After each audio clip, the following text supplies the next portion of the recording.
কি 4 দিন লাগবে সব ইয়ে হতে। আর যেগুলো ভেতরে রয়েছে সেগুলো মেলবো, কাঁচা কাপড় তুলতে পারতাম, মেলতে পারতাম, তাই ভাবি। দুধ জাল দেবো, চা করব, ঠান্ডা ঠান্ডা লাগছে খুবই।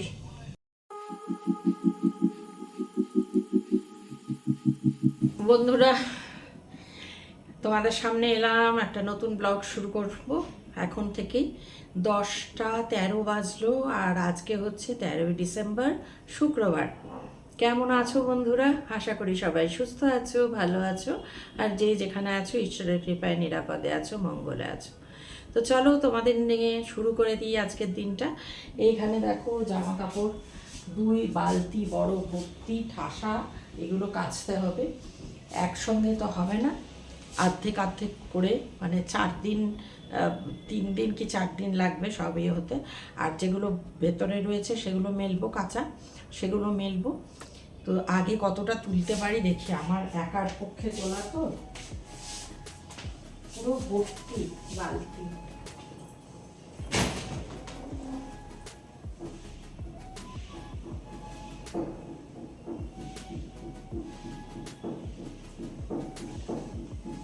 এভাবে নিয়ে যেতে হবে, বালতি টেনে নিতে পারবো না, বুঝেছো বন্ধুরা?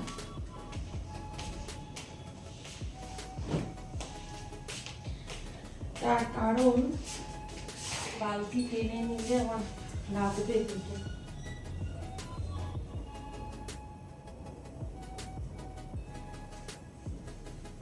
দেখি যতটা পারি করি, বুঝেছো?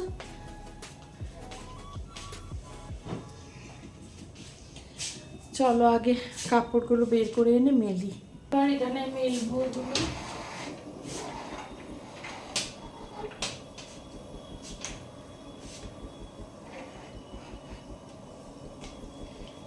ফ্যান তো এখন চালানো যাবে না, যা ঠান্ডা গো, রাত্রির আগে চালানো যাবে ফ্যান?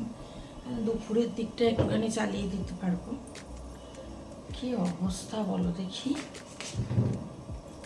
এই শীতকালে ছাদে নিতে পারলে ভালো, কিন্তু কীভাবে মেলবো? পল্লবী যদি মেলেও দেয়, তুলবে কে বলো? আগে তো করতাম গো, নিজে মেলতেও পারতাম, তুলতেও পারতাম। মেলে যদি বা দিত, যারা যখন কাজ করেছে তোলা তো আমিই তুলতাম, হ্যাঁ। কিন্তু সবই গেল, মনে হয় অতীত যুগের কোন প্রাগৈতিহাসিক যুগের কথা। এরকমও আবার ছিল, আমি আবার কাপড় তুলতে পারতাম, মেলতে পারতাম, তাই ভাবি। কোথায় গেল সেই সব দিন? এখন সারাদিন দৌড়ে চরকি বা ঘর বাইরে সব করে বেড়াতাম। এখন ভাবতে গেলে মনে হয় যে সত্যি তখন ভাবিনি যে জীবনে এরকম দিনও আসতে পারে কোনো দিন। হ্যাঁ, কিভাবে দৌড়ে বেরিয়েছি, ঘরে বাইরে সব কাজ করেছি, ঘরেরও বাইরেরও, মেয়ের তো সর্বস্ব, তাছাড়াও বাইরের কাজ সবার, সব কিছু করেছি। কিন্তু কোথায় হারিয়ে গেল সেই সব দিন? সোনালি দিন আমার জীবনে কোনোদিনই ছিল না, কিন্তু বাইরে কাজে বেরোনো, সব কিছু করতাম। ফিটনেসটা তো ছিল, সেই দিক থেকে ছিল, কিন্তু ফিটনেসটা তো নষ্ট হবেই। অত্যধিক মেন্টাল স্ট্রেসে মানুষের এই পরিস্থিতি দাঁড়ায়, তাই না বন্ধুরা? বলো, অত্যধিক মানসিক স্ট্রেস গেলে মানুষের এই হয়। শরীরের আর কি দোষ বলো? তারপর হয়ে উঠছে রোগভোগ, বিশ্রাম নেবার সুযোগ ছিল না।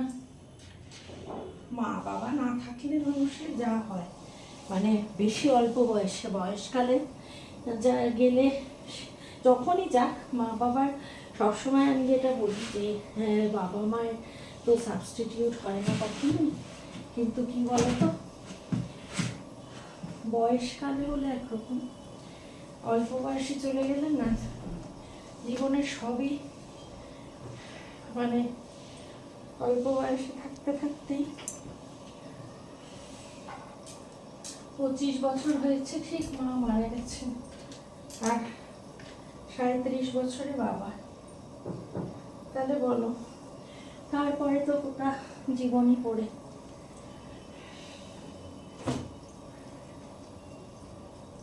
আর মা চলে যাওয়াটাই বড় জীবনের টার্নিং পয়েন্ট, সব থেকে সব কিছু শেষ হয়ে গেল। একজন মানুষ না থাকলে যা হয়, সব কিছু শেষ।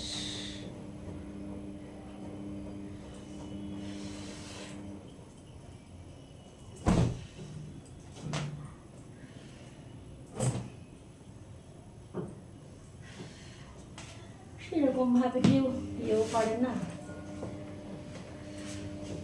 আত্মীয় স্বজন আর রাখিনি সেরকম ভাবে কেউ রাখতে চায়নি। তারা ভেবেছে হয়তো যে রাখলে যদি কোনো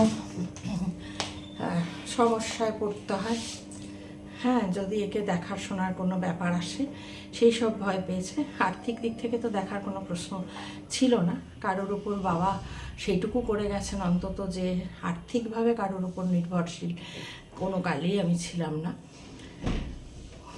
কিন্তু মানসিক নির্ভরশীলতা সেটা চিরদিনই ছিল, কারণ আমি খুব শক্তপোক্ত মনের তো নই, সেই জন্যে মানসিক সাহচর্যের খুব প্রয়োজন ছিল, মেন্টাল সাপোর্টের। তো সেটাই পাওয়া যায়নি। সবাই ভেবেছে যে কি দরকার, এমনিতেই চিরদিনই মানে অনেক হেলাচ্ছেদা যাকে বলে সেসব সইতে হয়েছে, স্পেশালি মায়ের ফ্যামিলির দিকের কাছ থেকে। আর হ্যাঁ, বাবার বাড়ির দিকেও কেউ কেউ করেছেন। একমাত্র সম্পর্ক একটুখানি তাও রয়েছে, আমার জেঠতো দিদি বললাম যে বোনপো আমার মারা গেল, বড় ছেলে দিদি, ওই বৌমাদের সঙ্গে বা ওই ফেসবুকের সূত্রে যেটুকু রয়েছে, তার ফোন করতো, আমার ওই বোনপো ফোন করতো মাঝে মাঝে আমার সঙ্গে, ফোনে কথা হতো, দিদির সঙ্গেও কথা হয়েছে। তবে বউ মারা যাওয়ার পর আর সেই সাহস আমি দেখাতে পারিনি দিদিকে ফোন করার। ছোটো বোনপোর সঙ্গে কথা হয়েছিল, তাছাড়া আর কেউই সম্পর্ক রাখেনি, বুঝেছো তো? রাখেনি মানে এমন কোনো আচরণ করেছে যেটা কোথাও গিয়ে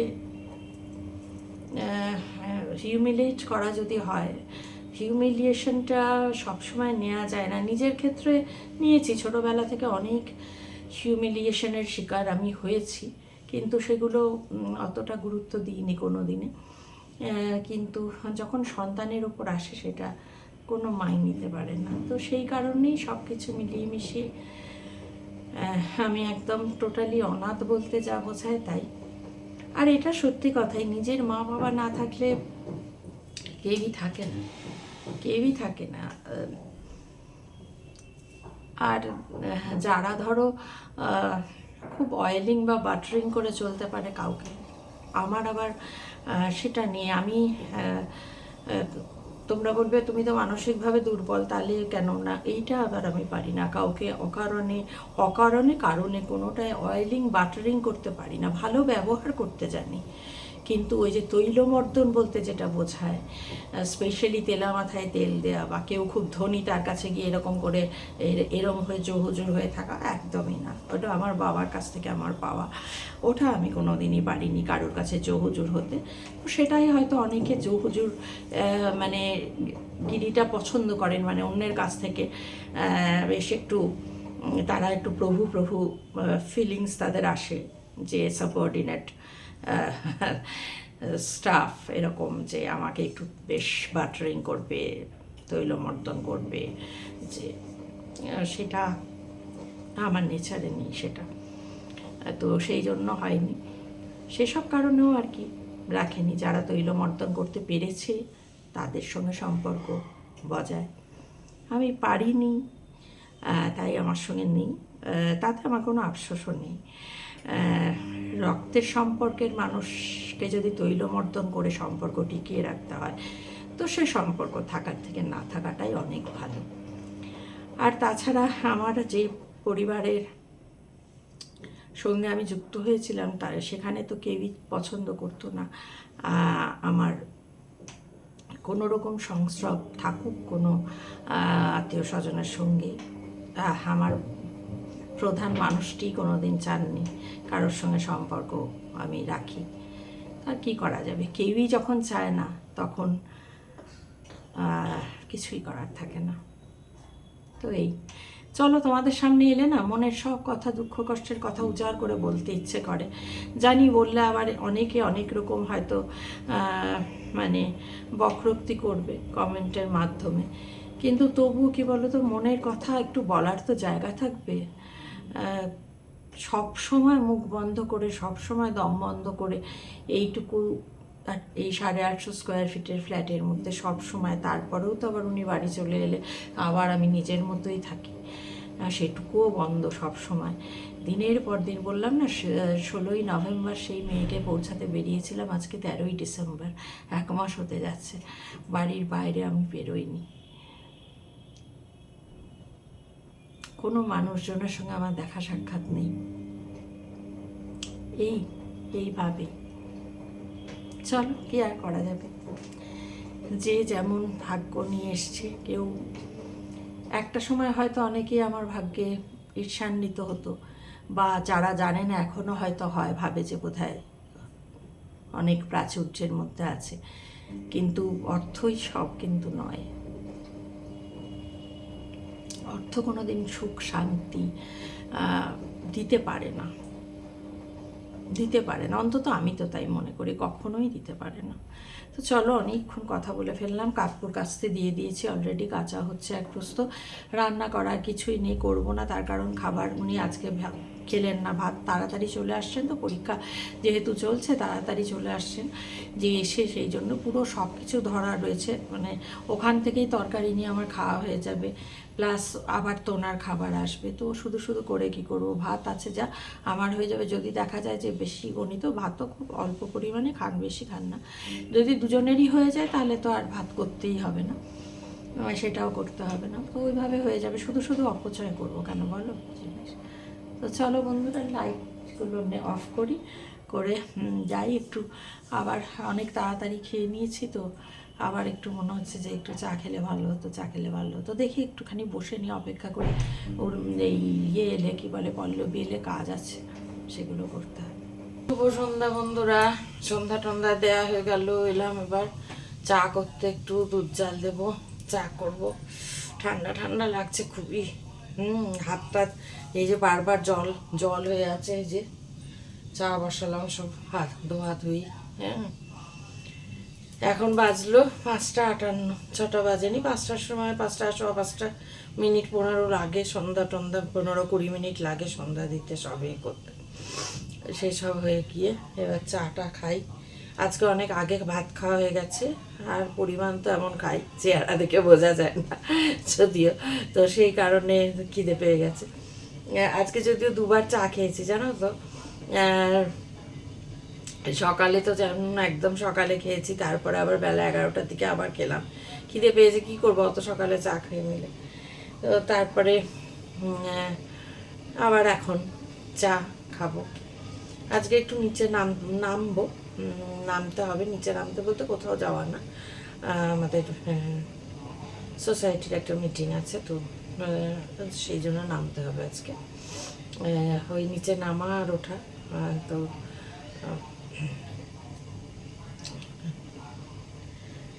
যাই হোক, 8:30, সে দেরি আছে 8:30, মানে আমি করে আজকে দেরি হবে ওইদিকে। এখন মিস্টার চ্যাটার্জিকে খেতে দিয়ে যাব, নাকি আসতে দেরি হবে, উনি অপেক্ষা করবেন, কে জানে, সেটা এখনও বুঝতে পারছি না, কারণ সময় একটু লাগবে।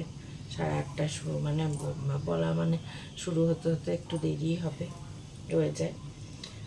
তো যাই হোক,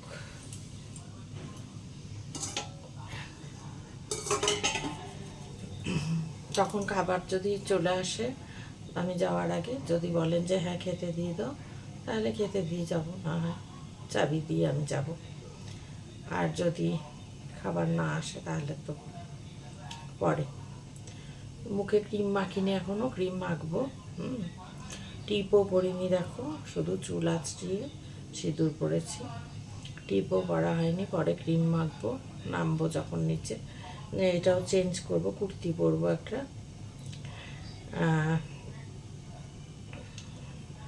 তখন টিপ পরবো। তো এই চলো, এই চা খাবো, পেটে বেশ কষ্ট হচ্ছে, মানে খিদে খিদে। আমাকে মধুমিতা ম্যাডাম বোধহয় বলেছেন যে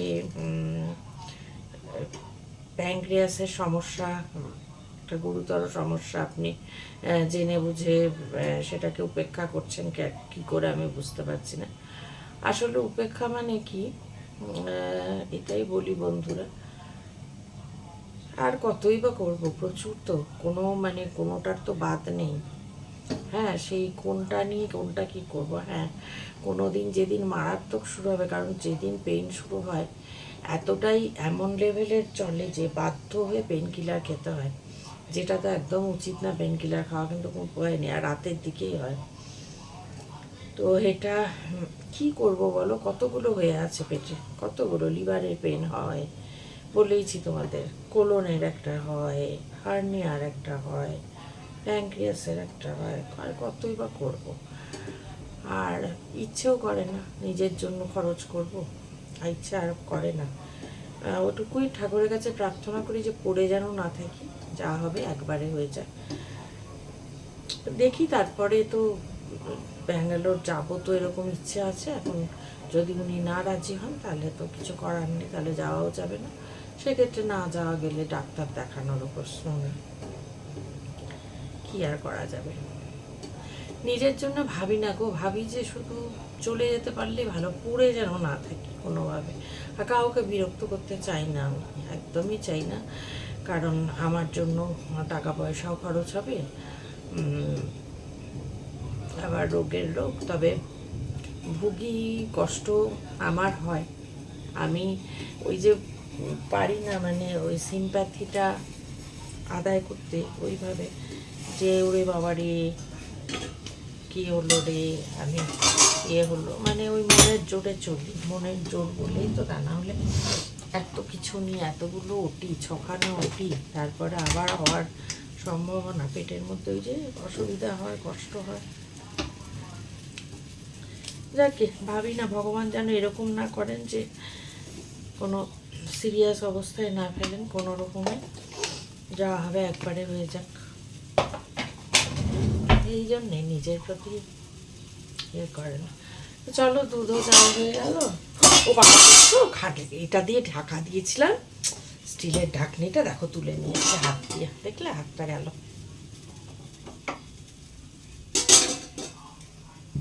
কি বলবো বলো, আমার এইরকম ভুলো মনে। এক্ষুনি চায়ের ঢাকনা দিয়েছিলাম, দুধের ঢাকনাটাই ভাবলাম দিয়ে দিয়ে, আর আলাদা করে ঢাকনা আনবো না,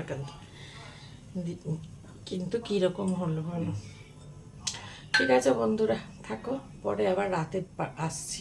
বন্ধুরা, কালকের ব্লগটা শেষ করা হয়নি, রাতে আসবো ভেবেছিলাম তোমাদের কাছে, কিন্তু এতটাই রাত হয়ে গেছিলো, নিচ থেকে ওপরে উঠে মানে ঘরে ঢুকতে ঢুকতে আমার প্রায় 11টা বাজতে 10।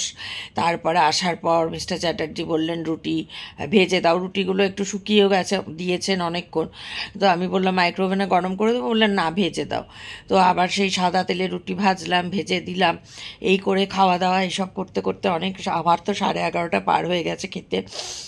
তো তখন আর ইয়ে করা হয়নি, তখন মনে হচ্ছে কত তাড়াতাড়ি খাওয়া দাওয়ার পাট চুকিয়ে করবো। ঠান্ডাও পড়েছে, আর নিচে নেমেছিলাম, মানে খোলার মধ্যে, মানে বাইরে থেকে হাওয়া আসছিল, গেট খোলা ছিল, তো বাইরে বেশি ঠান্ডা, ঘরে তো অতটা বোঝা যায় না, ঘরেও ঠান্ডা লাগছে, কিন্তু তারপরেও তো জানালা টানালা বন্ধ থাকে বলে ঠান্ডাটা যে কতটা তীব্র সেটা তো বোঝা যাচ্ছে না, নিচে নামার পর সেটা বোঝা গেছে। তো তখন মনে হচ্ছিলো তাড়াতাড়ি পাট চুকিয়ে বাবা লেপের তলায় ঢুকি।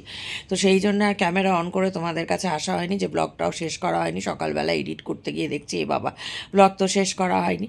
তো এই আজকের মতন ব্লগ তো শেষ করে দিচ্ছি, কালকের ব্লগের একটুখানি যেটুকু লেজুর শেষ করার।